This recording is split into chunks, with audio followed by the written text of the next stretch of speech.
दो तीन बातें कहूंगा। संबित की लगभग सारी बातों से मैं असंतुष्ट हूं, विरोध करूंगा हर बात का। पॉइंट्स न्याय का चेंज करने का तरीका ये है कि एजुकेशन की क्वालिटी बड़ा अच्छी करनी पड़ेगी। और तब तक ये लोग अन्याय झेलते रहे। उसके अलावा कोई इलाज नहीं है। ये गिनी पिग है, ये गिनी पिग है। गरीब लोगों का इनके ऊपर एक्सपेरिमेंट करेंगे। गरीब लोगों के साथ ऐसा में हर जगह इतना अन्याय होता है। इसका मतलब एक्सपेरिमेंट होना ठीक है, आप कह रहे हैं साफ साफ। मैं तो साफ साफ कह रहा हूँ कि एक बार कमेटी ने आप ये बताइए कि फिजिकल फिटनेस भी जरूरी है इसके लिए। पहले क्यों नहीं करवाते प्रीलिम्स से पहले, उसको एंड में क्यों करवाते हैं? क्या इंग्लिश का टेस्ट एंड में नहीं हो सकता? प्रीलिम्स में करते 70%, मेंस में नहीं दे सकते, आप उसको एंड में कर लीजिए, हटा दीजिए वहां पर उनको। लॉजिक रीजनिंग से किसने मना किया? संबित जी कह रहे हैं कि मैंने बैलेंसिंग एक्ट किया है और यूपीएससी ऑटोनोमस आप बता रही हैं। ये संविधान में लेके आया हूं, आर्टिकल 309, 3012, 320, 323 पढ़ लीजिए। साफ साफ लिखा है कि भारत सरकार तय करेगी सिलेबस क्या होगा और एग्जाम किस फॉर्मेट पे होगा, साफ लिखा होगा सब। वो जो इनइक्वालिटी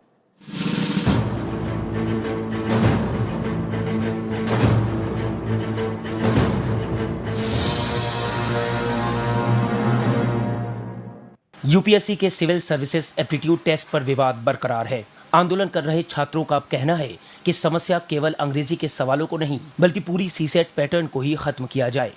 इंग्लिश अगर ग्रामेटिकल होती ना तो फिर बोल सकते कि हिंदी वाले को फायदा। ये तो जस्ट नॉर्मल इंग्लिश थी, जस्ट पैसेज पढ़ा और आंसर दिया, तो कुछ नहीं है बस। सीसेट को बिल्कुल हटना चाहिए। हिंदी मैडम के छात्रों के लिए बिल्कुल ही अन्यायपूर्ण ये है और बिल्कुल सीसेट को हटना चाहिए। कार्मिक राज्य मंत्री जितेंद्र सिंह ने साफ किया कि इस मसले के समाधान के बारे में सरकार ने अपना पक्ष साफ कर दिया है। जो सरकार ने कहना था वो संसद में कह दिया गया है। अब इसके अतिरिक्त इसमें और कुछ कहने का कोई औचित्य नहीं है, ना ही गुंजाइश।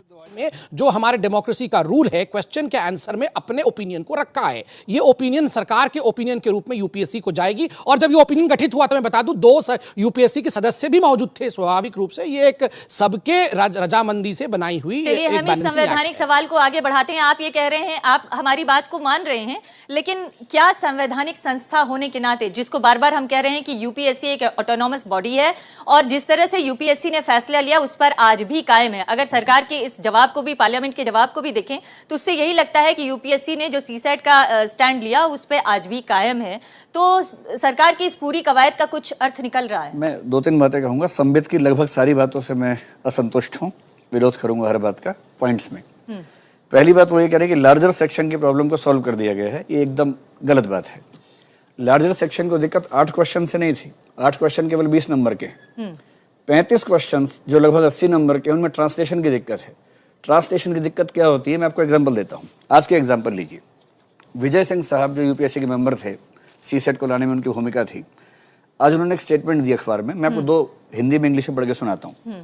इंग्लिश में लिखा है, mister Vijay Singh said the government succumbed to the goons lobby while saying that marks of the English comprehension paper in the preliminary exam should be excluded for merit or gradation। इसका मतलब जो मैं समझ पा रहा हूँ वो ये है, उन्होंने कहा कि गुंडा लॉबी के सामने सरकार झुक गई, जबकि साथ में ये भी कहा कि इंग्लिश के नंबर नहीं जोड़ने चाहिए। इसका ट्रांसलेशन हिंदी के अखबार में, उसी अखबार में क्या, उसको सुन लीजिए। लिखा है, अंग्रेजी के मार्क्स को हटाकर गुंडों की लॉबी के सामने सरकार ने घुटने टेक दिए हैं। ये दिक्कत है। आज के ही अखबार में यूपीएससी के ही मेंबर की स्टेटमेंट इंग्लिश में क्या है और हिंदी में क्या है, एक ही अखबार में अलग अलग है। ऐसे क्वेश्चन से आप बच्चों से क्वेश्चन पूछते हैं प्रीलिम्स में, 35 क्वेश्चन ऐसे आते हैं 80 नंबर के, उनके आंसर गलत हो जाते हैं। आंसर गलत होते हैं और बाहर निकल जाते हैं। फिर आप कहते हैं हमने ग्रॉस इंटरेस्ट में, कॉमन इंटरेस्ट में ऐसा कर दिया। पहली बात, बेसिक प्रॉब्लम सॉल्व नहीं हुई। इस बेसिक प्रॉब्लम की जड़ क्या है, थोड़ा सा उसके ऊपर मैं नजर डालना चाहती हूँ दिव्य। ये जो आप कह रहे हैं ना कि ये ऐसे सवाल होते हैं और इसकी वजह से प्रॉब्लम आती है। ये पेपर है, अंग्रेजी का पेपर है, मेरे पास भी है। ये जो 20 नंबर हटाए गए हैं, जो या जो जिसको मेरिट में ना जोड़ने की बात कही गई है, अंग्रेजी का जो कंपलसरी पेपर था उसका एक सवाल है। ये सवाल को अगर मैं पढ़ दूं तो अंदाजा लग जाएगा लोगों को कि दरअसल किस स्टैंडर्ड के सवाल पूछे जा रहे हैं और क्यों नहीं आपके छात्र। उससे पहले एक बात को समझ लीजिए, इसके स्टैंडर्ड से कोई दिक्कत नहीं है। हाँ। ये 10वीं क्लास के सवाल हैं, आसान सवाल है, इससे कोई दिक्कत नहीं। ये 10वीं से भी कम, चलिए मान लिया। हाँ। मेन एग्जाम में 300 नंबर का इंग्लिश का पेपर हमेशा से होता है, क्वालिफाइंग है। हाँ। जब वो होता ही है तो उसमें दिक्कत क्या थी, इसकी क्या जरूरत थी? अगर इसकी जरूरत थी तो साथ में 8 क्वेश्चन भारतीय भाषाओं के भी क्यों नहीं है, बराबर क्यों नहीं है? हम तो पहले भी नहीं होते थे, जब आपने एग्जाम दिया था तब भी नहीं होता था, जब आपने एग्जाम दिया था तब भी नहीं होता था। 3 साल पहले आया है, तब पेपर था ही नहीं है वाला। ये तो पेपर अभी आया है 2011 में। आपने 2011 में पहली बार कहा कि एक लैंग्वेज से सवाल पूछेंगे, बाकियों के नहीं पूछेंगे। भेदभाव की समस्या, इंग्लिश से कौन परेशान है? मान लीजिए कि एक गांव का बच्चा 8 में से एक सवाल गलत कर दे, एक तो गलत कर सकता है, एक सवाल गलत होने के 2.5 नंबर कट गए, और नेगेटिव मार्किंग है 0.8 और कट गए, 3.33 कट गए। एक नंबर पे 1000 लोग बाहर हो जाते हैं। 3 नंबर गलत होने पे, एक सवाल एक नंबर पे, हाँ। और एक सवाल गलत होने पे 3.33 का नुकसान होता है उसको। ये कोई नहीं कह रहा कि मुश्किल पैसेज है, लेकिन जो पैसेज आपके लिए आसान है वो गांव के बच्चे के लिए मुश्किल हो सकता है।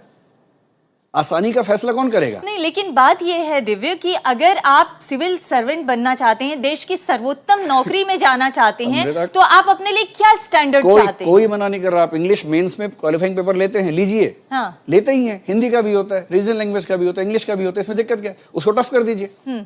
आप पहले राउंड में ही CSAT को इंट्रोड्यूस, एक मिनट, प्रीलिम्स के राउंड में ही आपने 70% पॉपुलेशन को बाहर कर दिया।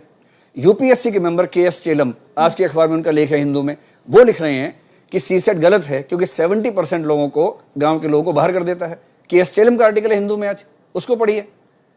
इससे भी संतोष ना मिले। नहीं, दिव्य, सवाल ये है कि आपको अगर लड़ाई लड़नी है तो आप उस व्यवस्था के खिलाफ लड़ाई लड़िए जिस व्यवस्था ने हिंदी मीडियम की पढ़ाई को इतना कमजोर कर दिया कि एक वक्त में हिंदी मीडियम से पढ़ के टॉप करने वाले IAS ऑफिसर आज की स्थिति में वो कह रहे हैं, वो खुद मान रहे हैं कि आज हिंदी मीडियम का बच्चा इसको क्वालिफाई नहीं कर सकता क्योंकि उसकी पढ़ाई का स्टैंडर्ड ही वो नहीं है। तो पढ़ाई का स्टैंडर्ड खराब करने की लेकिन बावजूद इसके आप लोगों ने इसको इंट्रोड्यूस क्यों किया? मुझे ये बताइए, क्योंकि आज जिस तरह से हजारों लाखों बच्चे इसका विरोध कर रहे हैं, एक तरह से राजनीतिक मुद्दा बन चुका है ये।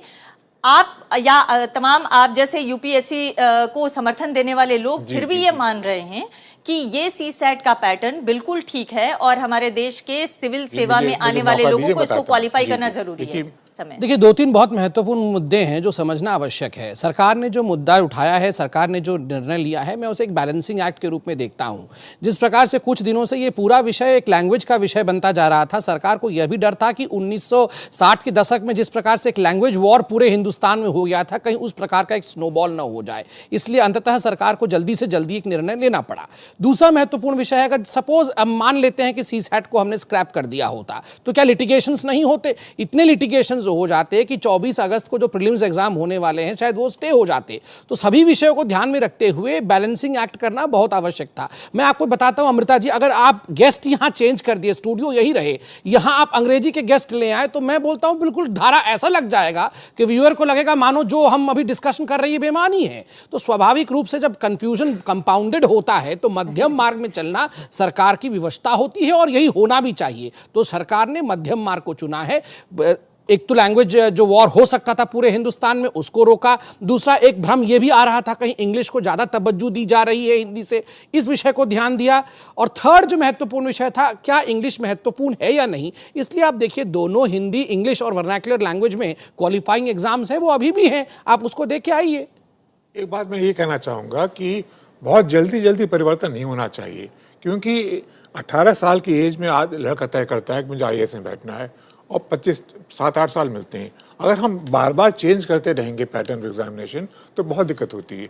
इसलिए मैं समझता हूं कि जब तक हम हमको ये ना लगे कि जो सर्विसेज की रिक्वायरमेंट है वो ये जो सवाल पूछे जा रहे हैं इनसे मैच नहीं करती है, तब तो अलग बात है।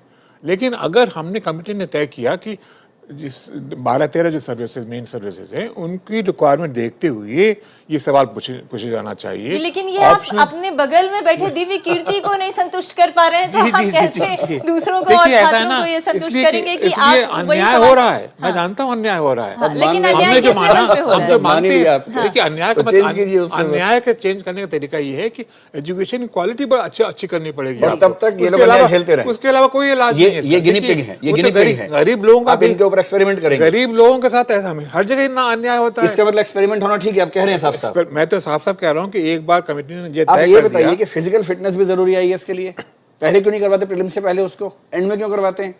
क्या इंग्लिश का टेस्ट एंड में नहीं हो सकता? प्रीलिम्स में करते 70% मेंस में नहीं दे सकते, आप उसको एंड में कर लीजिए, हटा दीजिए वहां पर उनको। लॉजिक रीजनिंग से किसने मना किया? संबित जी कह रहे हैं कि मैंने बैलेंसिंग एक्ट किया है और यूपीएससी ऑटोनोमस आप बता रही हैं, ये संविधान में लेके आया हूं। आर्टिकल 309, 3012, 320, 323 पढ़ लीजिए। साफ साफ लिखा है कि भारत सरकार तय करेगी सिलेबस क्या होगा और एग्जाम किस फॉर्मेट पे होगा, साफ लिखा होगा सब।